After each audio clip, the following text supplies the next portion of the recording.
Toyota Fortuner या कोई भी व्हीकल रोड पे चलती फिरती मिसाइल है, ध्यान दीजिएगा। कोई लाइट वाइट लगवा लेते हैं वो पुलिस वाली, और नहीं। सायरन एक हुटर लगवा लेते हैं, तो उसके बारे में आपका क्या कहना है? पहले तो उन लोगों को पकड़ के जो भी हमारे अथॉरिटीज हैं, उनको पकड़ के पहले पीटना चाहिए। महिंद्रा के साथ का अनुभव अगर आपको मैं छोटा सा बताऊं तो इनके पास बोलेरो, स्कॉर्पियो, थार और भी कुछ छोड़ रहा हूँ क्या मैं, XUV 500 और एक मैक्सिमो वैन आती है वो भी इनके पास है। तो काफी लंबा अनुभव महिंद्रा के साथ भैया का रहा है। 60% भी फॉर्च्यूनर जैसा बना देना तो फॉर्च्यूनर देश छोड़ के भाग जाएगी। लेकिन अपनी कोई गाड़ी वो अभी लॉन्च किया नई गाड़ी, तो वो 5 साल तो उनको घसीटेगा। चाहे वो आप टाइट कहिए, ढीला कहिए, कुछ भी कहिए, उसको कोई फर्क नहीं पड़ेगा। जा रहा है क्योंकि वो 3 लाख किलोमीटर चल चुकी है। 3 लाख। और इनके पास 3 गाड़ियों का और तीनों फॉर्च्यूनर का ही अनुभव है, बहुत ही लंबा चौड़ा। नमस्ते दोस्तों, आप सबका बहुत बहुत स्वागत है एक और नई वीडियो में। दोस्तों आज हम करने वाले हैं टोयोटा फॉर्च्यूनर लेजेंडर का full detailed ownership review 30,000 kilometre चलने के बाद। और जो इस गाड़ी के ऑनर है ना, उनके पास लगभग 5 लाख किलोमीटर्स का अनुभव है टोयोटा के साथ का। तो जोरदार तालियों से आप स्वागत करिए आकाश द्विवेदी जी का। बहुत बहुत स्वागत है भैया। नमस्ते, आप सभी को बहुत बहुत नमस्ते जी। और भैया की बातें आप पूरा लास्ट तक जरूर ये वीडियो देखिएगा, क्योंकि ये जो बताएंगे ना, क्योंकि इनके पास 3 गाड़ियों का और तीनों फॉर्च्यूनर का ही अनुभव है, बहुत ही लंबा चौड़ा। तो भैया एक बार थोड़ा सा अपने बारे में आप जरूर बताइए कि सबसे पहले जो फॉर्च्यूनर थी आपने कब लिया था उसे? सबसे पहले फॉर्च्यूनर हम लिए थे 2016 में जी। और ये जो नई वाली मॉडल आई थी, वही मॉडल हम लिए, फेसलिफ्ट वाली। बिल्कुल। और फेसलिफ्ट नहीं, ऑल न्यू आई थी। जो मतलब टाइप 2 के बाद से जो तो वो हम लोग लिए। और उस गाड़ी को हम रखे थे 2020 तक। ठीक है। कितना चलाए? उस गाड़ी को चलाए थे 1.5 लाख किलोमीटर। और एक गाड़ी हम लोग लिए जो अपने ही फैमिली में है, वो गाड़ी हम लोग 2018 में लिए। ठीक है। तो उस गाड़ी को तो अभी भी चलाया ही जा रहा है, क्योंकि वो 3 लाख किलोमीटर चल चुकी है। 3 लाख। और गाड़ी को चलाने का जो एक्सपीरियंस है ना, 3 लाख किलोमीटर के बाद, इस 30,000 में और उस 3 लाख में बहुत ज्यादा डिफरेंस आपको नहीं पता चलेगा। अगर आप बैठे हुए हैं अंदर और कोई ना बताए कि ये 3 लाख किलोमीटर चली हुई गाड़ी में आप बैठे हैं, बिल्कुल, तो आपको बिल्कुल पता नहीं चलेगा कि ये गाड़ी 3 लाख किलोमीटर चली है। इनफैक्ट 2,25,000 चली थी, तो उसका रिव्यू किया था हमने, और वो वीडियो चैनल पे आप देख सकते हैं। और ये कितना चला दी है? ये गाड़ी 30,000 किलोमीटर चली है। 30,000 चल गई। 30,000 चल चुकी। तो एक जो मेजर डिफरेंस है जो पुरानी वाली से और इसमें अंतर आपको महसूस हो रहा हो, वो क्या है आप बताइए। एक तो देखिए हेडलाइट चेंज है, जो लीजेंडर कह दिया गया है। इंजन सेम है। और एड ब्लू इसमें पड़ने लगा है, जो कि एक समस्या है, समझिए। ये बाकी जो भी होता है उससे लोगों को फर्क नहीं पड़ता है कि क्या है नहीं है।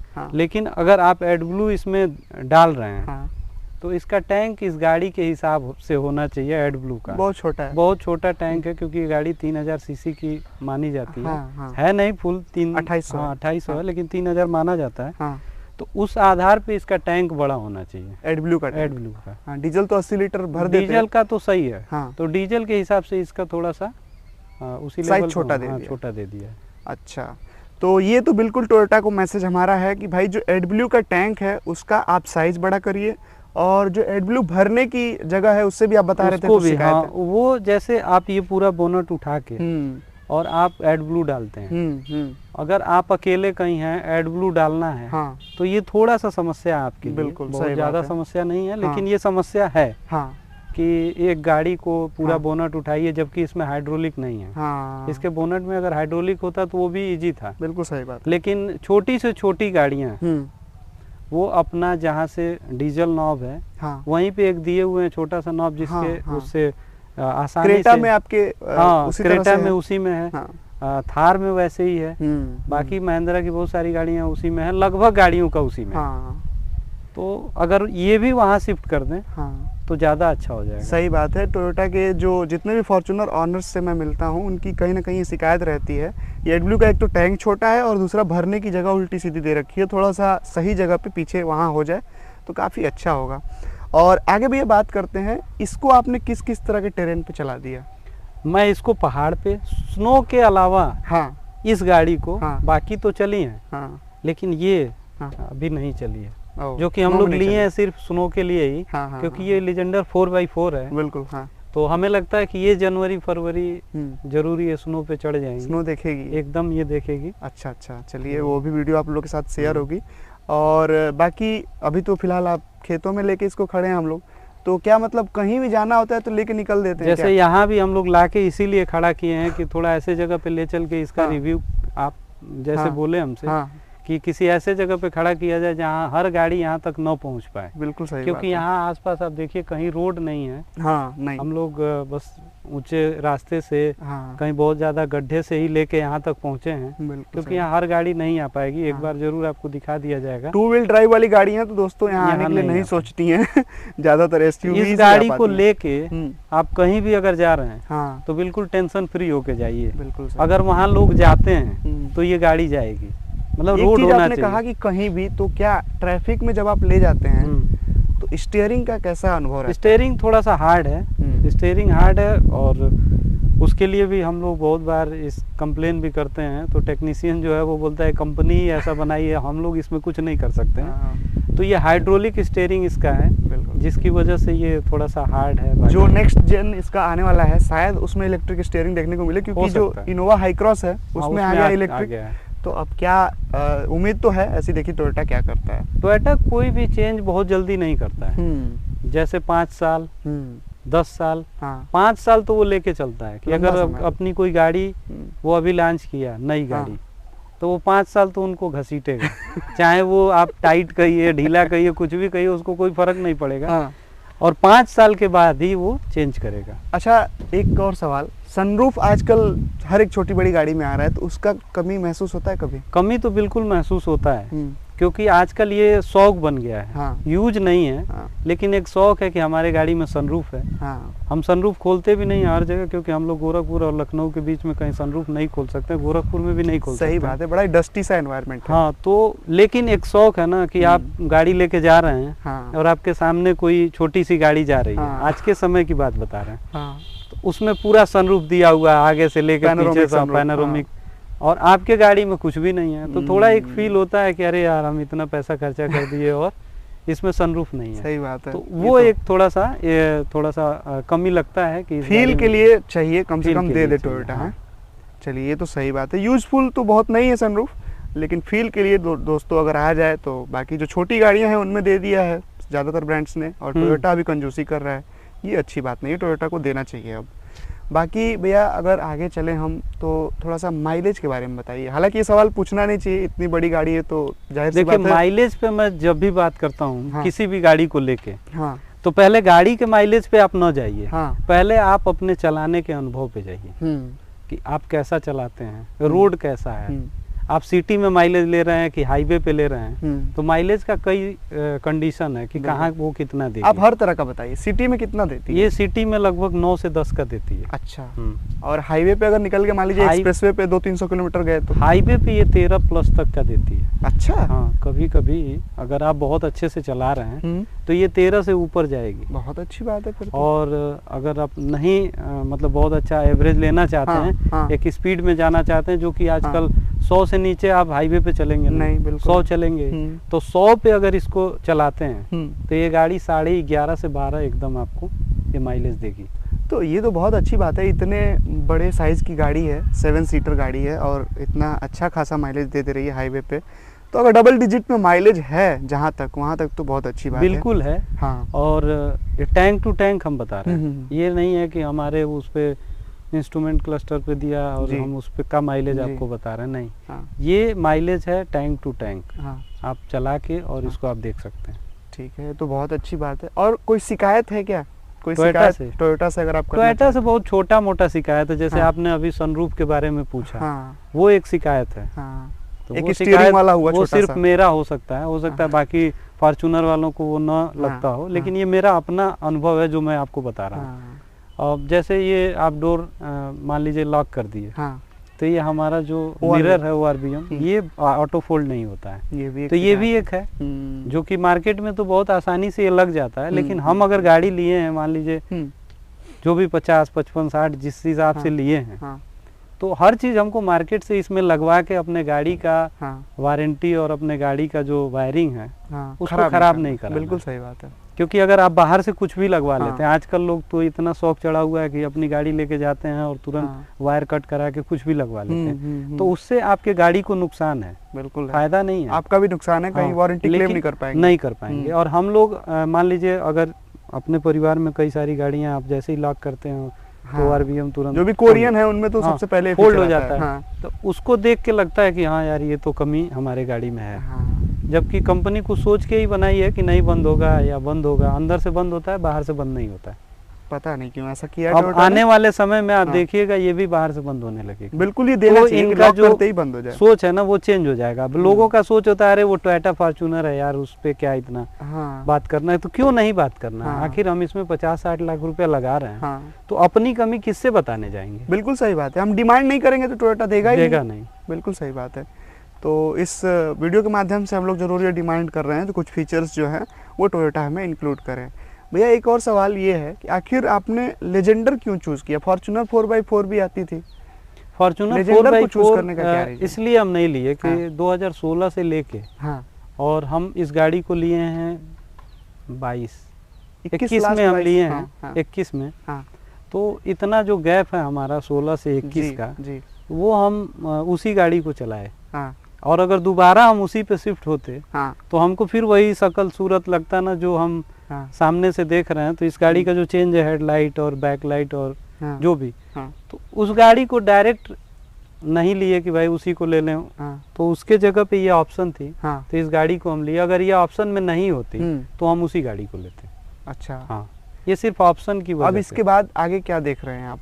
अभी हम कुछ नहीं देख रहे हैं, अभी फिलहाल इससे संतुष्ट हैं? बहुत संतुष्ट हैं, और इससे आगे देखना मतलब वो बहुत ज्यादा हो जाएगा ना। अच्छा, एलसी की तरफ तो नहीं इशारा है? नहीं, कहीं इशारा ही नहीं है। अच्छा, अब हम लोग अगर कहीं अगर जाएंगे, अगर अपने देश की गाड़ी टाटा या महिंद्रा, अच्छा, अगर कुछ इस टाइप की करती है, बिल्कुल, जिससे फॉर्च्यूनर के लेवल में कोई गाड़ी आ जाए, ये नहीं कि आप स्कॉर्पियो एन ला दिए कह दीजिए ये बिग डैडी ऑफ एसयूवीज, वो नहीं, वो कहना नहीं है, करना। एन के बारे में आपका क्या ख्याल है? मेरा ख्याल बहुत ही थोड़ा सा अलग है, क्योंकि वो मुझे गाड़ी जिस हिसाब से उसका मार्केट में बहुत प्रचार प्रसार करके लाया गया, उस हिसाब से वो गाड़ी नहीं है, हाइप ज्यादा बना दी गई, उस तरह की गाड़ी उस तरह की नहीं है। और कोई भी गाड़ी आती है तो उसका सीधा टकराव किससे होता है? फॉर्च्यूनर से ही लोग लड़ने आते हैं, एसयूवी वाले। लेकिन आप फॉर्च्यूनर जैसा उसको बनाने के लिए कम से कम 60% भी फॉर्च्यूनर जैसा बना देना तो फॉर्च्यूनर देश छोड़ के भाग जाएगी। लेकिन अभी बन नहीं पा रही, 60% तक नहीं बनाया कोई। वो सिर्फ एक है कि ये फॉर्च्यूनर जैसी दिखने लगी है, खूब बड़ा कर दिए, उससे नहीं होता है ना। आप गाड़ी के इंजन, गाड़ी के सर्विस कास्ट और बाकी ओवरऑल जो मतलब उसका फायदा और इसका फायदा देख के अगर हम कोई गाड़ी अगर लें, तब ना हमको समझ में आएगा कि ये फॉर्च्यूनर से टकराने लायक है कि नहीं, उस लेवल की है कि नहीं। मुंह से लिख दें, कह दें, उससे कुछ नहीं। महिंद्रा के साथ भी भैया का बड़ा लंबा अनुभव है, तो इसलिए जो बातें बता रहे हैं इसमें कहीं ना कहीं गहराई है, अनुभव से अपने बता रहे हैं। महिंद्रा के साथ का अनुभव अगर आपको मैं छोटा सा बताऊं तो इनके पास बोलेरो, स्कॉर्पियो, थार और भी कुछ छोड़ रहा हूँ क्या मैं, XUV 500 और एक मैक्सिमो वैन आती है वो भी इनके पास है। तो काफ़ी लंबा अनुभव महिंद्रा के साथ भैया का रहा है, तो आप इनकी बातों को हल्के में मत लीजिएगा। और टोयोटा के साथ का अनुभव मैंने बताया ही, लगभग 5 लाख किलोमीटर्स का अनुभव है। तो जो भी ये बातें बता रहे हैं काफ़ी अनुभव से अपने बता रहे हैं, ऐसा नहीं है कि हवाबाजी कर रहे हैं। तो भैया आगे और अगर आप बताएं कि किसको फॉर्च्यूनर लेनी चाहिए, मतलब जैसे अगर कोई बंदा है वो गाड़ी देख रहा है मार्केट में, तो उसका क्या यूज केस है जिसमें फॉर्च्यूनर सूटेबल है एकदम? अगर आप बहुत लंबा चलना चाहते हैं, जैसे अब हर दिन आपका 100 किलोमीटर या 200 किलोमीटर का अगर रनिंग है, 200 है, कैसा रनिंग, हाईवे वाला या हाईवे वाला? सिटी वाला नहीं, सिटी वाले के लिए तो पहले ही मना है कि भाई सिटी के लिए तो इस गाड़ी को लेना ही नहीं चाहिए। क्योंकि सिटी के लिए नहीं है, एक तो आप 2 गाड़ी का जगह लेके रोड पे चलते हैं तो सबसे ज्यादा तो डिस्टर्ब यही करते हैं आप खुद ही ट्रैफिक बढ़ा रहे हैं। आपको 2 लोगों को 4 लोगों को अगर चलना है तो आप 2 गाड़ी से क्यों चलेंगे? हाईवे पे चलिए, अगर 200 किलोमीटर से ज्यादा का रनिंग या 200 किलोमीटर तक का है तो ये गाड़ी आपके लिए ज्यादा यूजफुल है। अच्छा, और आजकल एक ट्रेंड बना हुआ है, लोग फॉर्च्यूनर लेते हैं, कोई लाइट वाइट लगवा लेते हैं, वो पुलिस वाली, और सायरन एक हुटर लगवा लेते हैं, तो उसके बारे में आपका क्या कहना है? पहले तो उन लोगों को पकड़ के जो भी हमारे अथॉरिटीज हैं, अथॉरिटीज हैं, उनको पकड़ के पहले पीटना चाहिए अगर कोई उनके पास ऐसा है, क्योंकि ये हमारे यहाँ ये गैर कानूनी है।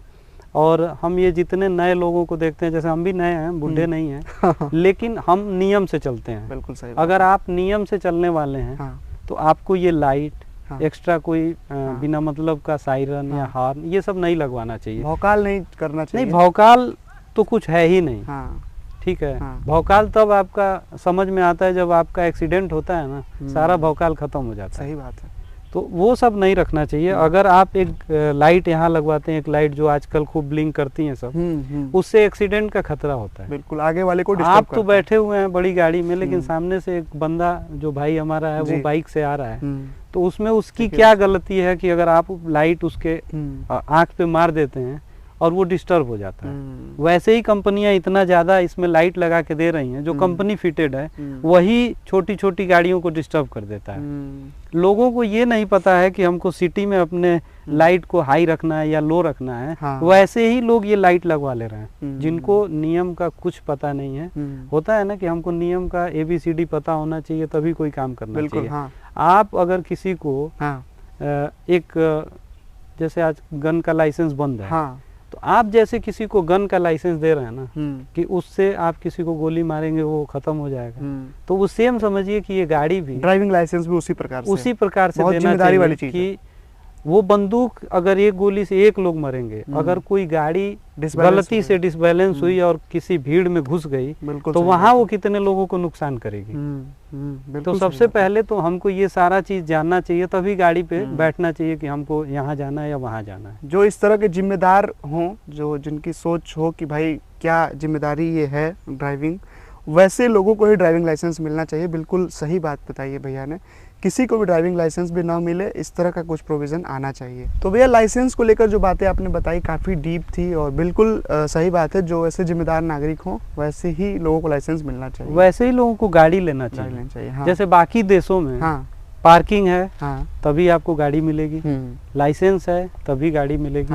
हमारे देश में ये सब नहीं पूछा जाता। पैसा लीजिए गाड़ी ले आइए। पैसा दीजिए गाड़ी लेके जाइए। जबकि ये होना चाहिए कि शोरूम से अगर निकालने आप पहुंचे हैं और आप ही के घर की गाड़ी है, आपकी गाड़ी है, तो आपका लाइसेंस वहाँ भी देखा जाए, तभी आपको गाड़ी दिया जाए। और यहाँ ऐसा कुछ नहीं है, पैसा लेते हैं गाड़ी दे देते हैं, जो कि ये समझिए कि ये चलती फिरती ये भी एक तरह की मिसाइल है बंदूक है, जो आप कह लीजिए। तो ये बहुत जिम्मेदारी की चीज़ है जी। टोयोटा फॉर्च्यूनर या कोई भी व्हीकल रोड पे चलती फिरती मिसाइल है, ध्यान दीजिएगा। तो और लाइसेंस में जी हर इंसान का फिटनेस भी होना चाहिए कि आँख सही है कि नहीं, दिमाग सही है कि नहीं। बिल्कुल। तो कोई भी लेके चला जाता है। आजकल रोड ऐसा, हमारी जो गवर्नमेंट है रोड ऐसा बना दिया है कि आप कश्मीर से कन्याकुमारी बैठिए और दौड़ते रहिए, जो कि ये हमारे देश के लिए ये एक अलग अनुभव है। नहीं तो क्यों नहीं इतनी गाड़ियां दिखती थी रोड पे। अब फॉर्च्यूनर आपको एकदम गली मोहल्ले कोई ऐसा जगह नहीं है जहाँ ये ना दिखे। सही बात। सिर्फ इसका कारण क्या है कि आदमी आजकल ट्रेन और प्लेन से दूर रह के अपनी गाड़ी से कहीं भी यात्रा करना। वो अनुभव है ना, रास्ते में चल रहे हैं, जहाँ मन किया वहाँ रोका, चाय पी रहे हैं, समोसे खा रहे हैं। तो ये रास्ता ही जो रोड है ना जी, वो रोड का ही देन है जी। बिल्कुल। नहीं तो हम लोग 150 किलोमीटर दूर जाने के लिए पहले, आज से 15 साल पहले 150-200 किलोमीटर दूर जाते थे, तो सुबह जाते थे तो शाम को पहुँचते थे। बहुत ऐसा जगह 1 घंटे में 2 घंटे में आप पहुंच सकते हैं। अब तो आप दोपहर तक वहां से आ जा रहे हैं, 150 जाके 150 आ जा रहे हैं। बिल्कुल सही। अब आपका जो ओवरऑल माइलेज निकल के आ रहा है ना, वो 70 से 80 किलोमीटर पर आवर का आ रहा है, जो कि पहले 40 और 45 निकल के आता, सीधे डबल हो गया है, 80 तक मानिए। और आपका और मेरा भी यही मानना है कि जितनी तेजी से सड़कें और इंफ्रा डेवलप हो रहा है, उतनी तेजी से लोगों की जो सोच है, जो परिपक्वता है, मैच्योरिटी जिसे कहते हैं, वो नहीं बढ़ रही है। नहीं, मैच्योरिटी कम हो रही है, कम होती जा रही है। पेशेंस और मैच्योरिटी घटती जा रही है। आजकल ये जब से मोबाइल और ये सब का जमाना आया ना, इंटरनेट का, तब से लोगों के अंदर पेशेंस कम हो रहा है। और पेशेंस कम होने का बहुत सारा आपके पास उदाहरण भी है। आजकल बच्चे पढ़ाई में ध्यान नहीं देते हैं, तो इसका बहुत सारा है। और कुछ गलत लोगों की वीडियोस वगैरह देखकर, हम लोग नाम किसी का नहीं ले रहे हैं भाई, प्रभावित होकर के इंटरनेट से, और लोग उल्टी सीधी हरकतें कर रहे हैं गाड़ियों के साथ। तो भाई ये बहुत जिम्मेदारी वाली चीज़ें हैं। बिल्कुल अगर आप जिम्मेदार हैं तब आप लाइसेंस लीजिए और बाकायदा गाड़ी को रोड पे उतारिए। और बाकी जो हम बात कर रहे थे कि किसको लेना चाहिए, तो अब आपका क्या कहना है कि जो हाईवे पे चल रहा हो, जिसकी रनिंग 200 किलोमीटर 100 किलोमीटर डेली की हो, उस तरह के लोग को ये प्रेफर करनी चाहिए गाड़ी? उन्हीं को करनी चाहिए। हाँ। और आप अगर ये गाड़ी ले लिए, मान लीजिए वो ले लिए 200 किलोमीटर चल रहे हैं, तो ये गाड़ी 3000 सीसी की है, इसमें दे दिया हो कि 220 किलोमीटर पर आवर के स्पीड से ये गाड़ी चलेगी। हाँ। तो इसका मतलब ये नहीं है कि गाड़ी आप लिए और पूर्वांचल एक्सप्रेसवे या दिल्ली एक्सप्रेसवे पे आप चढ़े और लगे आप इसको 200 किलोमीटर के स्पीड में भगाने। ये तो इस गाड़ी के जो इंजन के हिसाब से वो किलोमीटर का दिया हुआ पावर कि भाई ये 200 की स्पीड से भाग सकती है। इसका मतलब ये नहीं है कि हमारे देश में कोई ऐसा रोड है जिस रोड पे आप 120 किलोमीटर से अधिक चला सकते हैं। ऐसा कोई रोड ऐसा कोई नहीं है। सबसे तेज चलने वाला अपने देश में एक रोड है, दिल्ली से मेरठ। अच्छा। उस पे 120 किलोमीटर जो नया वाला अभी बना है, एक्सप्रेसवे है, एक इकलौता एक्सप्रेसवे है जिसपे 120 किलोमीटर पर आवर की स्पीड से आप गाड़ी चला सकते हैं। और स्पीड लिमिट से ऊपर तो दोस्तों कभी नहीं ना चलाएं आप गाड़ी, हमारी भी यही सलाह है। और 100 किलोमीटर का बाकी जितना भी है सब पे 100 किलोमीटर का है। तो कभी भी आप ये गलती ना करें। सरकार तो बहुत सारा नियम लगाई है कि आप ज्यादा चलाते हैं तो आपका चालान आ जाएगा घर पे। तो चालान ये विकल्प नहीं है कि आपका जान बचाने का विकल्प नहीं है। नहीं बिल्कुल। वो तो सिर्फ आपको समझाया जा रहा है कि आप अगर गलती करेंगे तो आपको पैसा देना पड़ेगा। तो लोगों को लगता है कि अरे यार पैसा दे देंगे, पैसा दे देंगे, वो तो ठीक है, वो सॉल्यूशन नहीं है। नहीं, लेकिन वो सॉल्यूशन नहीं है। क्योंकि अगर पैसा के चक्कर में कि हम तो पैसा दे देंगे कि कहीं आप ही चले गए तो क्या होगा? अरे बहुत, वो आपका, दूसरों का, सबका लाइफ खतरे में है भाई। आप अपनी जिम्मेदारी को समझें, तभी किसी भी हाईवे या एक्सप्रेसवे पे चलाएं कि भाई हम चल रहे हैं तो हमारे साथ जो बैठे हुए हैं उनकी जिम्मेदारी है, प्लस हमारे घर कोई है जो हमारा इंतजार कर रहा है, तो वो जिम्मेदारी लेके ही गाड़ी चलाएं। सही बात है। तो इस तरह से इसको समराइज अगर किया जाए तो भैया का अनुभव अब तक का 5 लाख किलोमीटर का है। और किसी को भी आप रिकमेंड करते हैं टोयोटा जा करके कोई भी ले सकता है, एकदम ले सकता है, जिसकी अच्छी खासी रनिंग हो, अच्छी खासी कोई शिकायत यहाँ पे नहीं है। ना इसका माइलेज का कोई शिकायत है जी, ना इसके सर्विस का कोई शिकायत है, ना सर्विस कास्ट का कोई शिकायत है, ना बार आपको सर्विस सेंटर जाने का शिकायत है। कुछ भी ऐसा नहीं है। ये गाड़ी समझिए कि सबसे आसान हर मामले में मेंटेन करना भी, चलाना ले जाइए आसानी से, बहुत कम पैसे में इसको मेंटेन कर लीजिए। माइलेज भी अच्छा खासा देती है। ये नहीं है कि 2000 सीसी का इंजन लगा हुआ है एमहाक का और ये दे रही है 8 और 9 का एवरेज, जो कि स्कॉर्पियो एन में है। आगे हम लोग कभी जरूर उसका फुल डिटेल रिव्यू हम लोग स्कॉर्पियो एन का करेंगे। तो माइलेज सबसे बड़ा बात है आज के समय में, सबको ही है। प्राइसिंग का क्या सीन है, क्योंकि आपने जब लिया था तो कितने की पड़ी थी उस समय ये गाड़ी? ये हमें 50 के करीब पड़ी थी। और इस समय इसकी प्राइस लगभग अभी 1 महीने पहले हमारा एक भाई लिया है, तो उसको ये पड़ी है 56 प्लस की, 57 के अराउंड मान सकते हैं। 57 पड़ी है, जो कि बहुत सारा कुछ उसमें चेंज है। इसमें JBL का सिस्टम दिया हुआ है, उसमें से फीचर्स हटा दिए गए हैं, फिर भी महंगी हो गई। लेकिन लोगों का जो क्रेज है ना इस गाड़ी को लेकर, मैं ही बोला कि ये गाड़ी ले लो, इससे अच्छी कोई गाड़ी नहीं है। लेकिन अब साउंड सिस्टम चेंज हो गया। ये तो हम लोग जब गाड़ी लेकर निकले तो लगा कि अरे ये तो नहीं, तो इसमें बूफर दिया हुआ है, JBL का पूरा सिस्टम दिया हुआ है। तो साउंड का थोड़ा सा है कि अब जो इनका JBL के साथ रहा हो, जो भी समस्या, वो कुछ दिन के लिए मुझे लगता है लाइसेंस था वो खत्म हो गया है और अब ये लोग ले नहीं रहे हैं। तो ये तो है, टोयोटा फीचर्स हटाते जाता है और प्राइसिंग बढ़ती जाती है, लेकिन फिर भी लोग खरीद रहे हैं क्योंकि रिलायबिलिटी और जो लो मेंटेनेंस कॉस्ट है ये बड़े फैक्टर हैं। और बाकी इतने पैसों में अगर हम बड़ी गाड़ी ढूंढने भी जाते हैं ना, तो क्या है मार्केट में फिलहाल? एक ग्लॉस्टर बची हुई है और एक ये है। और तो ग्लॉस्टर पे आप जाएंगे नहीं ना, ग्लॉस्टर पे कोई जाना नहीं चाहता है, क्योंकि आप इसलिए नहीं जाएंगे कि MG की जो गाड़ी है, MG हेक्टर, मैं शिकायत नहीं कर रहा हूँ, मैं सिर्फ उसकी सच्चाई बता रहा हूँ अपने लोगों के। मैं भी जब ये गाड़ी लेने वाला था तो एक बार ग्लॉस्टर में गया। अच्छा, ग्लॉस्टर लेने के लिए MG में, तो गाड़ी तो अंदर से इतनी लग्जरी है कि आप देख बेंटले वाली फील, देख के आप फॉर्च्यूनर की तरफ देखेंगे ही नहीं उसमें बैठने के बाद। लेकिन जैसे नहीं होता है कि जितना ज़्यादा आप शौक के लिए कुछ लेंगे ना, समस्याएं बढ़ेंगी। बिल्कुल सही बात तो है। उस गाड़ी में इतना ज्यादा बटन दिया हुआ है ना, छोटा छोटा छोटा छोटा, कि उस पे आपको फिर कुछ दिन बाद थोड़ा सा भी सोचेंगे ना तो ये लगेगा कि अरे यार ये ज्यादा दिन चलने वाला नहीं है।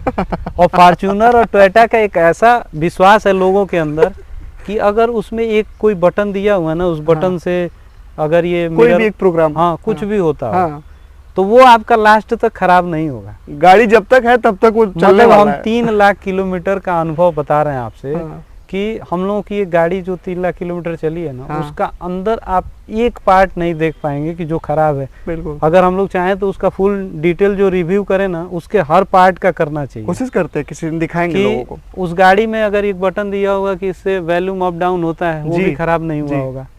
जबकि 3 लाख किलोमीटर चली है तो वो गाड़ी केवल चल के आके खड़ी नहीं है ना, हर दिन चलती है, हर दिन लोग दबाते हैं, खराब करते हैं, कहीं कोई दिक्कत नहीं है, कोई शिकायत सब कुछ वैसे ही सब वैसे ही है। ना सस्पेंशन का काम हुआ, ना उसके साकर का काम हुआ, आज तक कोई काम नहीं हुआ। जबकि वो पहाड़ों में इधर उधर वो चलती है, काफी रफ यूज होता है। तो उससे हम लोगों का जो विश्वास है ना टोयोटा के प्रति, उस गाड़ी को देख के बढ़ जाता है कि अगर हम ले लें तो हमें कोई दिक्कत नहीं, एकदम आंख बंद करके जाइए, किसी से पूछना नहीं है कि ले कि ना ले। टोयोटा लेना है, फॉर्च्यूनर लेना है टोयोटा में, तो आप जाके आंख बंद करिए, भाई पैसा है तो लेके आइए। काफ़ी अच्छा लगा भैया ये डिटेल्ड अनुभव आपका जान करके। और बाकी जो दोस्तों, अगर आपका कोई सवाल या सुझाव है भैया को या मुझे, तो हम लोग का इंस्टाग्राम आईडी आपको स्क्रीन पे दिख ही रहा है, और भैया का चैनल है आकाश द्विवेदी व्लॉग्स, वहाँ पे भी आपको ऑटोमोबाइल से रिलेटेड और व्लॉग्स वगैरह बहुत सारा देखने को मिलेगा। लिंक है डिस्क्रिप्शन में, ज़रूर जाके विजिट करिएगा। इस वीडियो को पूरा देखने के लिए आपका बहुत बहुत धन्यवाद। प्लीज़ आप वीडियो को लाइक करिए और चैनल को सब्सक्राइब करिए ऐसे इंटरेस्टिंग वीडियोज़ को देखते रहने के लिए। थैंक यू, बहुत बहुत धन्यवाद।